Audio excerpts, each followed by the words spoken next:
حبيت اجرب نوع جديد من السمبوسه، فلقيت شركه المراعي منزله نوع من السمبوسه جديد اسمه جريت، زي بالظبط خط الانتاج بتاع البرجر. انا بصراحه بيعجبني البرجر بتاعهم، فقلت اجرب السمبوسه. والحقيقه اني اتصدمت من النتيجه، ولقيته بالشكل ده. بصوا مخرم كده، كانه كان في العجينه مثلا خميره او حاجه، وغير ان هو تخين ومش دهني خالص. ودي مش حاجة حلوة، لان هو مجرد ما باجي عشان اطبقه، اولا مش بيمسك، ثانيا بيتقطع معايا. طبعا مش هرميه ده على طول، قلت لازم الاقي له حل، وهو اني اعمله بطريقه الكانيلوني، ان انا احشيه اي حشوات عندي، ممكن لحمه مفرومه، ممكن اي حشوه من حشوات السمبوسه اللي بنحبها، وارصه رول هنا كده في الصينيه، وبعدين احط عليه صوص هنعمله مع بعض دلوقتي، وندخله الفرن. هيبقى ان شاء الله لذيذ جدا، فتابعوا الوصفه.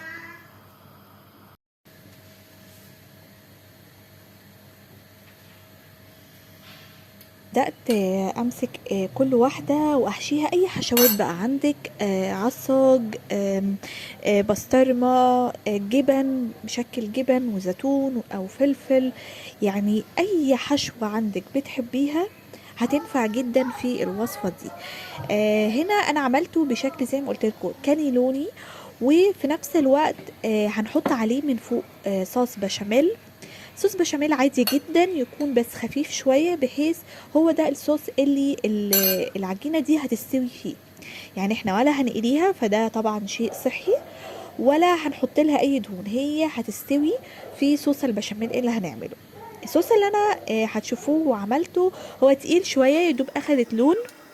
انا ما احتجتش ان هي تستوي بزيادة، لكن انتوا لو تحبوا ان هي تبقى دايبة خالص عجينة السمبوسة، فيفضل ان صوص البشاميل تعملوه خفيف، فهيكون كمية اكبر. وفي نفس الوقت هتحطوه في الفرن شوية، ربع ساعة، من مولعين الفرن من تحت، وبعد كده في الاخر هتولعوا عليه الشواية. ويفضل ان انتوا ما تحطوش الجبن من فوق، لا، يفضل ان احنا نحط صوص البشاميل في الاخر، وتعملوا صوص الجبن او اي جبن عايزين تحطوها هي الاول، وبعد كده نحط صوص البشاميل بتاعنا. زي ما انتم شايفين انا عملت الصوص تقيل شويه، لكن هو يفضل يكون اخف من كده، بحيث عجينه السمبوسه تستوي احسن. لو عايزين السمبوسه بيمضغ شويه، يبقى هتعملوا الصوص تقيل زي ما انا عملته كده، بكوبايه لبن واحده، او مثلا نصها لبن ونصها ميه. لكن لو عايزينه يكون دايب وطري خالص، فيفضل ان احنا هنحط كوبايتين، ممكن كوبايه لبن وكوبايه ميه، والبشاميل بتاعنا عادي خالص، اي نوع بشاميل تحبوه. هندخلها الفرن على ربع ساعه كده على درجه متوسطه من تحت، وبعدين ما نسيبهوش بس ياخد لون قوي من تحت، يا دوب بس يبقى صفيري، وبعدين نفتح عليه الشوايه. هو هيستوي بسرعه جدا، لان العجينه تعتبر نص سوا. وبس كده هيطلع لذيذ جدا، وهيبقى طعمه جديد ومختلف، وكمان خفيف قوي، لانه مش مقلي خالص ومفهوش اي نوع من الدهون.